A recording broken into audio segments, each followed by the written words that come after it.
नमस्कार.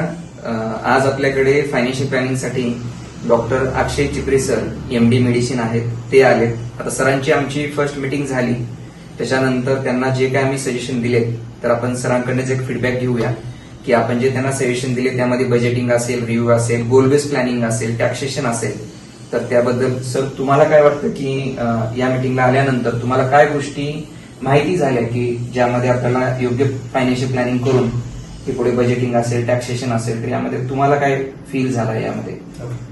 सो सर्वात पहिले तर मी धन्यवाद देऊ इच्छितो सर तुम्हाला की मला फायनान्शियल जेवढं ऐकून नॉलेज आहे त्या बेसवरती आतापर्यंत इन्व्हेस्टमेंट्स आणि प्लॅनिंग, बजेटिंग हे सगळं करत होतो. बट सरांकडे आल्यानंतर एक डिफरंट अप्रोच कळाला.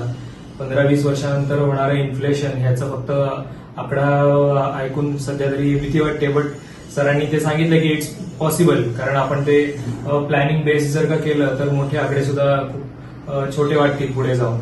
पण जर का रॅन्डम कुठली इन्व्हेस्टमेंट करायला गेलं तर त्याचे तेवढे कंपाऊंडिंग इफेक्ट्स चांगले कदाचित दिसू शकणार नाहीत. सो आपण व्यवस्थित प्लॅनिंग करून सपोज गेलो तर हे पुढे जाऊन येणारे जे काही प्रॉब्लेम्स आहेत ते बऱ्याच प्रमाणात कमी होतील. आणि पैसा आता जरी आम्ही सेव्हिंग करत असलो तरी फ्युचर गोल्सना बीट करणारा पैसा सेव्ह करत नाही आहोत हेही जाणवलं सरांच्या बोलण्यातून. सो इथून पुढे तशा पद्धतीने सरांनी सांगितलेल्या पद्धतीने सपोज चांगल्या इन्व्हेस्टमेंट्स केल्या तर मी नक्कीच अजून बेटर लाईफ आम्ही जगू शकतो. Yes sir.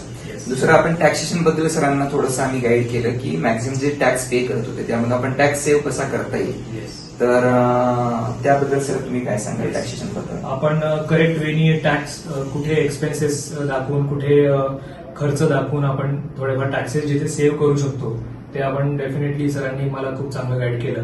सो त्याच्यातून जी काही सेव्हिंग होईल टॅक्सची ती सुद्धा आपण इन्व्हेस्ट करू शकू आणि एक चांगला पर्पस जनरेट करू शकू. त्याच्याबद्दल धन्यवाद sir. Yes, thank you so much.